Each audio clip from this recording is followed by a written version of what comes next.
بسم اللہ الرحمن الرحیم. عزیز اسٹوڈنٹس السلام علیکم. رفا انٹرنیشنل انسٹیٹیوٹ نے آپ طلبہ کی سہولت کے لیے آن لائن کلاسز کا آغاز کیا ہے.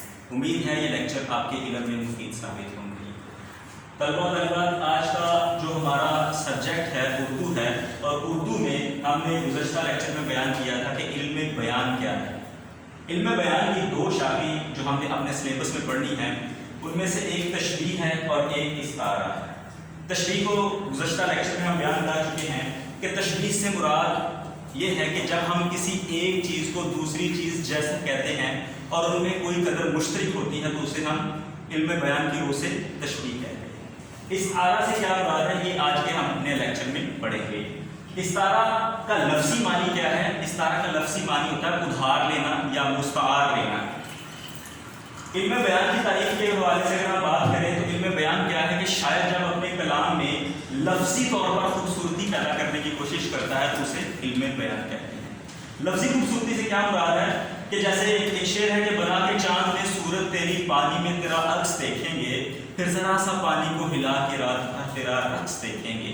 تو یہ لفظی طور پہ ہمیں جو شعر اٹریکٹ کرتے ہیں، یہ گزشتہ لیکچر میں بھی مثال دے چکا ہوں. تو لفظی طور پہ جو شعر اٹریکٹ کرتے ہیں، اچھے لگتے ہیں، بھلے لگتے ہیں، وہ جو ہے ان کے پیچھے جو کار فرما ہوتا ہے وہ علم بیان ہوتا ہے. اس کے اندر تشریح ہوتی ہے، استعارہ ہوتا ہے، کنایا ہوتا ہے، مجاز مرسل ہوتا ہے. لیکن کنایا اور مجاز مرسل ہمارے سلیبس میں شامل نہیں، اس لیے ہم تشریح اور استعارہ کو ہی ڈسکس کریں گے.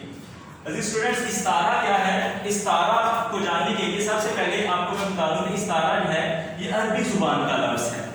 عربی زبان میں استعارہ کا کیا معنی ہوتا ہے؟ مستعار لینا یا ادھار لینا. کسی سے جب ہم کوئی چیز بورو کرتے ہیں، ادھار کرتے ہیں، تو اسے استعارہ کہتے ہیں. استعارہ کے 3 ارکان ہوتے ہیں. اگر ہم اس کی تعریف کے حوالے سے بات کریں تو استعارہ کی تعریف کچھ یوں ہوگی: اگر کوئی لفظ اپنے مجازی معنوں میں اس طرح استعمال ہو کہ اس کے حقیقی اور مجازی معنوں میں تشبیہ کا تعلق ہو تو اسے استعارہ کہیں گے. اس کو سادہ الفاظ میں بیان یوں کروں گا کہ جس طرح ہم نے تشبیہ میں ایک مثال دی تھی کہ دلہن چاند جیسی خوبصورت ہے یا بچہ شیر کی طرح بہادر ہے، تو وہ جو کی طرح کا لفظ ہے یعنی ادات تشبیہ جو ہیں، حروف تشبیہ جو ہیں، ان سے ظاہر ہوتا ہے کہ ان میں تشبیہ کا ایک تعلق موجود ہے. لیکن اس میں ہم اگر مثال دیکھیں تو ہم دیکھتے ہیں کہ ہم کہتے ہیں کہ دیکھو میرا چاند آیا. میرا چاند جیسا نہیں ہم نے کہا، میرا چاند کی طرح کا ہم نے نہیں کہا، بلکہ ہم نے بعینہ ہی اسے چاند کہہ دیا. ہم نے جب کسی کی خصوصیت جو ہے وہ بالکل ویسے ہی کہہ دیتے ہیں، بعینہ ہی ویسا دہرا دیتے ہیں، تو اس کو کہتے ہیں استعارہ. استعارہ کے حوالے سے اگر ہم بات کریں تو اس کے جو ارکان ہیں وہ 3 ارکان ہیں: مستعار لہو، مستعار منہ اور وجہ جامع.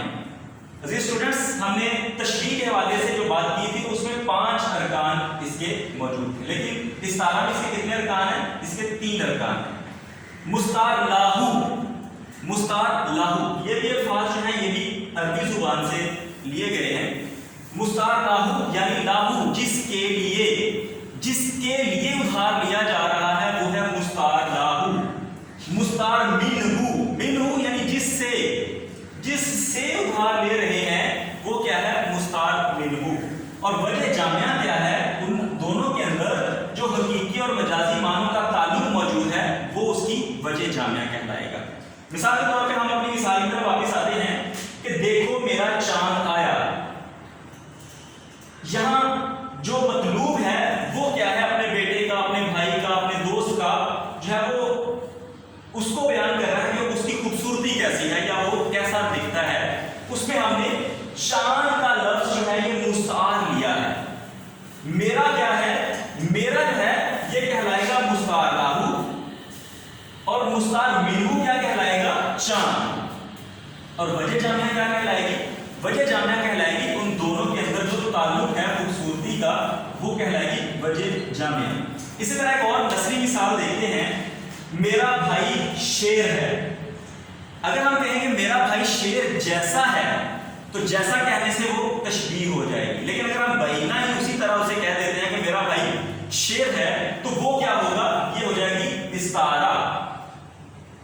میرا بھائی شیر ہے، بھائی کیا ہوگا؟ مستعار لاہو